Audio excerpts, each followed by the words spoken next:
Good morning प्यारे बच्चों। आज हम कक्षा 7 पाठ्य पुस्तक का पाठ 6 नैनाभिराम नेपाल का अभ्यास, राइटिंग स्किल का गद्यांश के प्रश्न उत्तर और लैंग्वेज स्किल भाषा कौशल पूरी करके आज हम इस पाठ को समाप्त करेंगे। बेटे ध्यानपूर्वक सुनना और समझना।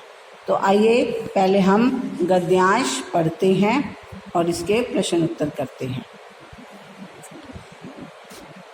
धान और मक्के के हरे भरे खेतों के मध्य स्थित ये स्तूप बड़ा ही आकर्षक लग रहा था। पौराणिक महत्व के इस विशाल स्तूप में तथागत के अस्थि अवशेष रखे हैं। इसके दर्शनार्थ म्यांमार, भारत, जापान तथा विश्व के अन्य देशों से हजारों पर्यटक आते रहते हैं। इसके समीप ही तिब्बती लामाओं का एक विहार भी है।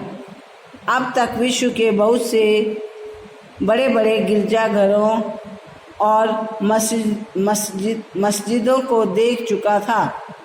चर्च होती है बेटे गिरजाघर।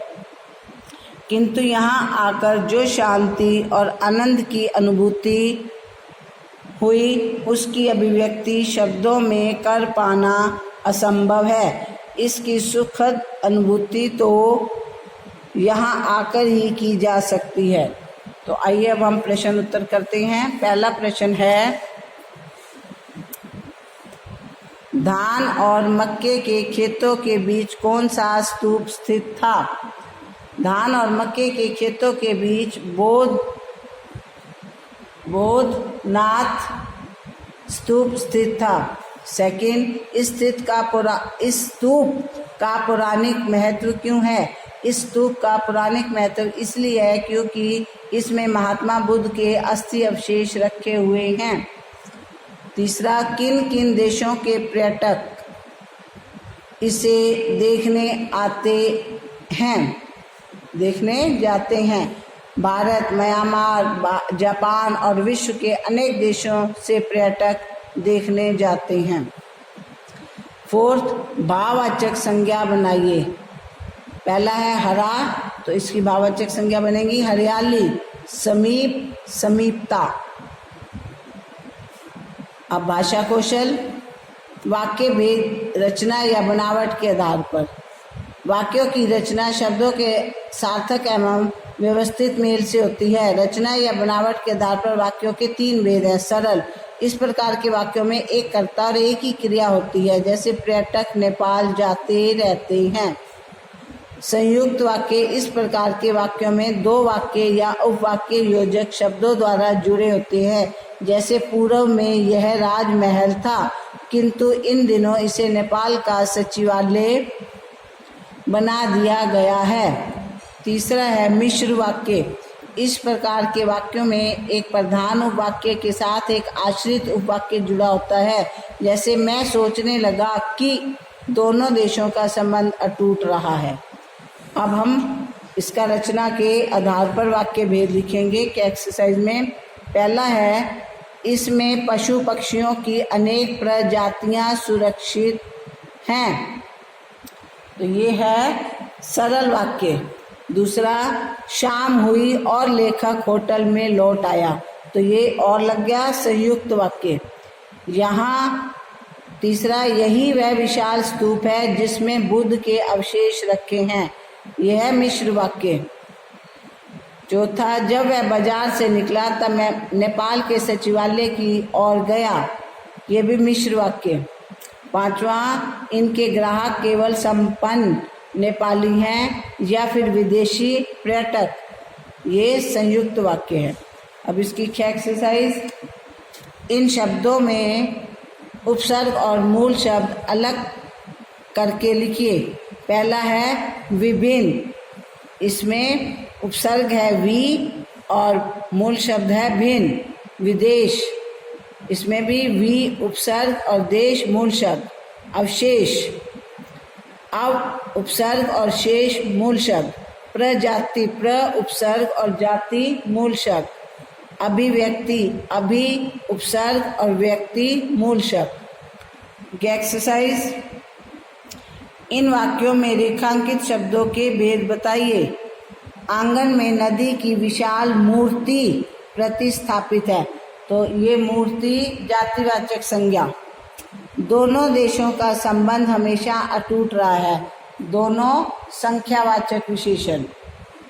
तीसरा, सम्याभाव के कारण उन सबके दर्शन नहीं कर पाया। सबके ये है अन्य पुरुषवाचक सर्वनाम। चौथा, नेपाल की संस्कृति हर भारतीय को लुभाती रही है। लुभाती रही है कर्मक क्रिया।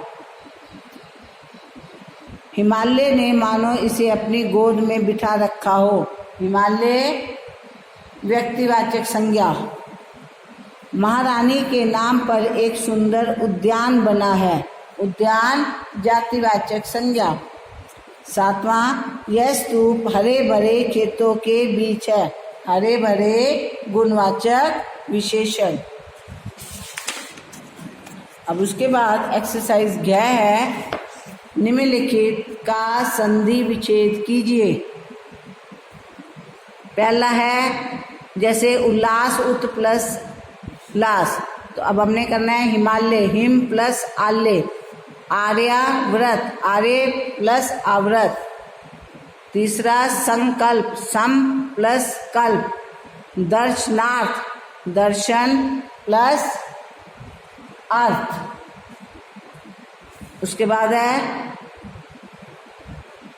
नयनाभिराम, नयन प्लस अभिराम। और उसके बाद है मंत्रोच्चार, मंत्र प्लस उच्चार। अब नेक्स्ट एक्सरसाइज बताइए कि इन वाक्यों में रेखांकित शब्द विशेषण है या प्रविशेषण या विशेषण। पहला, हिमालय ने मन में नवीन उल्लास भर दिया, तो ये नवीन क्या है? विशेषण। इन विदेशी वस्तुओं के ग्राहक संपन्न नेपाली भी हैं। इन क्या है? संकेतवाचक विशेषण। यहाँ एक सुंदर उद्यान बना है। एक क्या है? संख्यावाचक विशेषण। भारतीय पर्यटक नेपाल आते जाते रहते हैं। भारतीय गुणवाचक विशेषण। फिफ्थ, इसका ऊपरी कलम ठोस सोने का बना है। ठोस भी गुणवाचक विशेषण। अब लास्ट एक्सरसाइज जो है, इन शब्दों से वाक्य बनाकर अपनी कॉपी में लिखिए। पहला है दर्शन, उसने मंदिर में दर्शन किए। दूसरा है एकता, एकता में बल है। तीसरा है मनोरम, निशांत बाग का दृश्य मनोरम है। चौथा है पर्यटक, अब यहाँ पर्यटकों का आना कम हो गया है। आगे है निर्मित, ये मंदिर लाल पत्थरों से निर्मित है। नेक्स्ट है अनुभूति, यहाँ आकर शांति की, यहाँ आकर अद्भुत शांति की अनुभूति हुई। तो इस तरह अब हमारा ये पाठ खत्म हुआ। इसको गद्यांश के प्रश्न उत्तर अपनी कॉपी में लिखना और लैंग्वेज स्किल वाली सारी एक्सरसाइज बुक में भरना। मेरे चैनल को सब्सक्राइब करना, मेरी वीडियो को लाइक करना। Thank you, have a nice day.